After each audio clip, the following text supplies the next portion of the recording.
Hello and welcome to Calm the Pharm podcast, where pharmacy business meets legal wisdom, minus the headache. In each episode, we share practical legal tips and real-life examples to help you run your pharmacy with confidence. I'm your host, Sarah Stoddart. Thanks very much for joining us. Today on the podcast, we're talking about leave entitlements. This is a continuation of our discussion about the Pharmacy Industry Award, and today I'm looking at leave entitlements, but not just entitlements in general, because they're quite well known. Today I'm looking at annual leave, and in particular, the right to cash out annual leave, as well as what happens if an employee has excessive leave accrued. So, as is well known across the industry and indeed the broader employment networks, an employee who is part-time or full-time has a right to annual leave. So that annual leave accrues based on the hours that they worked and can carry over year on year, which can lead to the excessive accrual, which we'll come to shortly.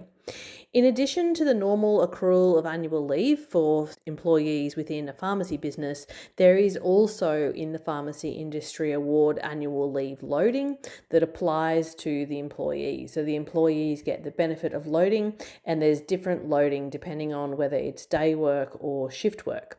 That's fairly straightforward and set out in Clause 23.3 of the Pharmacy Industry Award. There is also provision in the award for annual leave to be taken in advance. So that is where an employer and an employee can agree to the employee taking a period of paid annual leave before that entitlement has actually accrued. So the ability to take leave when you don't actually have an accrued entitlement is not as of right. There needs to be an agreement with the employer. The agreement must state certain things as set out in the award, and a copy must be kept on the employee's record. But getting to what we're actually talking about today, the two main areas are firstly cashing out annual leave, and then, as I mentioned, excessive leave accrual. Now, cashing out annual leave is something that comes up surprisingly often. It comes up in particular when a business is sold, and even though the employee is transferring to the buyer, so they're not being made redundant or having their employee terminated as a result of the sale, they're transferring to the buyer. There is still sometimes a misunderstanding around leave, resulting in it being cashed out when it shouldn't be. So the position is that annual leave should not be cashed out except in accordance with an agreement under the award. And that needs to be a separate agreement. It needs to be properly dealt with, and it needs to be in accordance with the award. So an employer and an employee can agree in writing to cashing out a particular amount of accrued annual leave. So an employee may not want to take the leave, they might want the cash instead. And like I say, this applies to staff who are just normal staff, but also where an employee is transferring to a buyer. Now, normally on a transfer, it would be dealt with as part of the settlement adjustments, but sometimes I see a desire to cash out at that point, and that shouldn't be done unless it's in accordance with the award.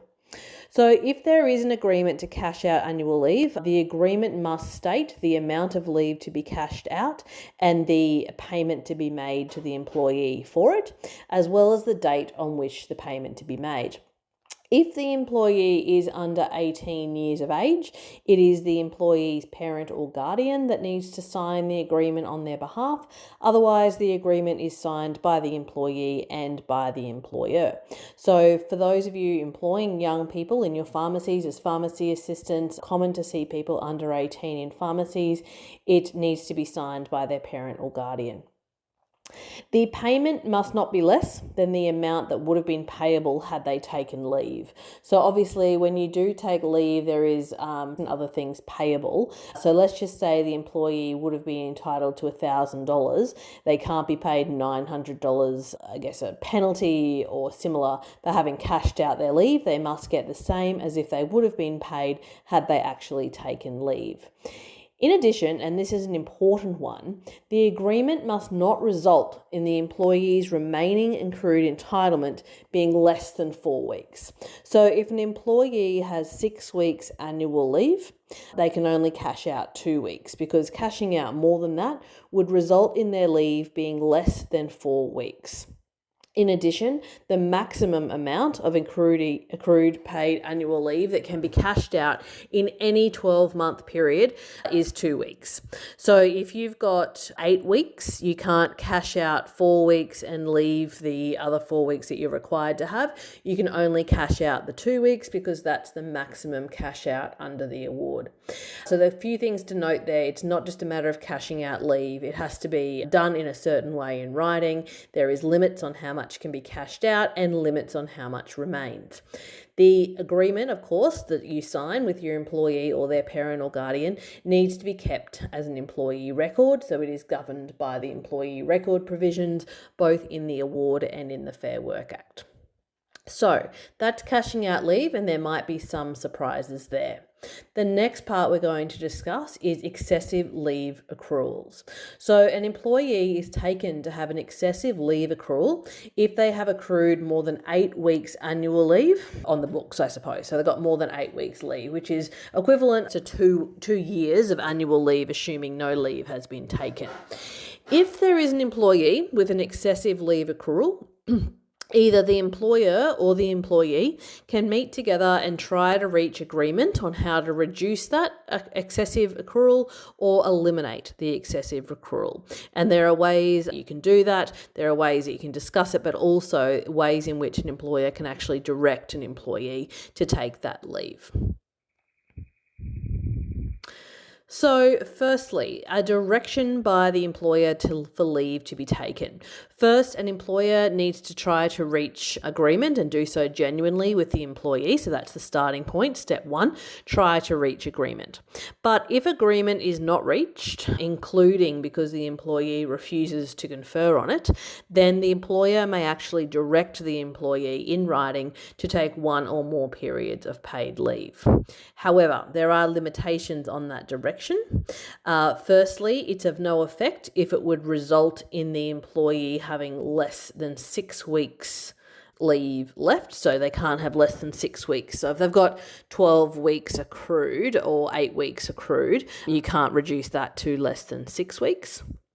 It must also not require the employee to take a period of leave less than 1 week. So 1 week is the minimum leave that they can be directed to take. And it also must not require the employee to take a period of leave beginning less than 8 weeks or more than 12 months after the direction is given. So if you are going to direct an employee to take leave of at least 1 week or longer, you need to give that direction, and it must be for a period starting in at least 8 weeks' time. So between 8 weeks' time and expiring at 12 months. So within that period, there is when they need to take that leave. You can't direct someone to take leave next week. It also can't be inconsistent with any other leave arrangement that has been agreed between the parties. So if you haven't reached that genuine agreement with the employer can make that direction, and then the employee must take that leave in accordance with the direction.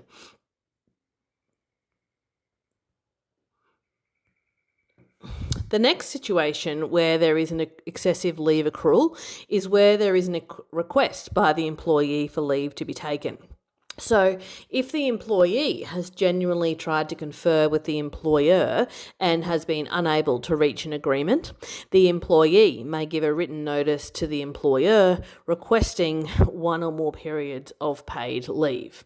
So they can only give that notice if they have excessive leave accrual for more than 6 months at the time of giving notice.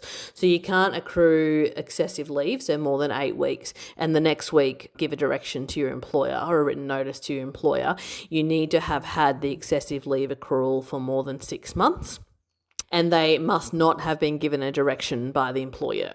So if they've already been given a direction, then that obviously stands. They can't then counter with their own direction. So a notice that's given by an employee, same thing, must not result in the leave entitlement being less than 6 weeks, must be for a leave period of more than 1 week, so no less than 1 week, and again must be taken from that time period that is no less than 8 weeks and no more than 12 months from when the notice is given, and must not be inconsistent with any other arrangement. The employee is also not entitled to request more than 4 weeks paid annual leave in any 12-month period. So if they've got excessive accrued leave, the max they can take is 4 weeks in the 12-month period. And if it is the employee who has given this notice, the employer is obliged to grant the leave. So a few interesting things there and things you may not have been aware of, but important to know in your business, particularly if you do have long-standing employees that might have excessive leave accrued and are either looking to cash that out or you're wondering when that might be taken. Because of course, if it's not taken and when the employee eventually does leave the business, that leaves the employer with a hefty bill. So ideally, you want to keep those leave accruals relatively low. That's all for today. Thanks for listening. I'll talk to you next week.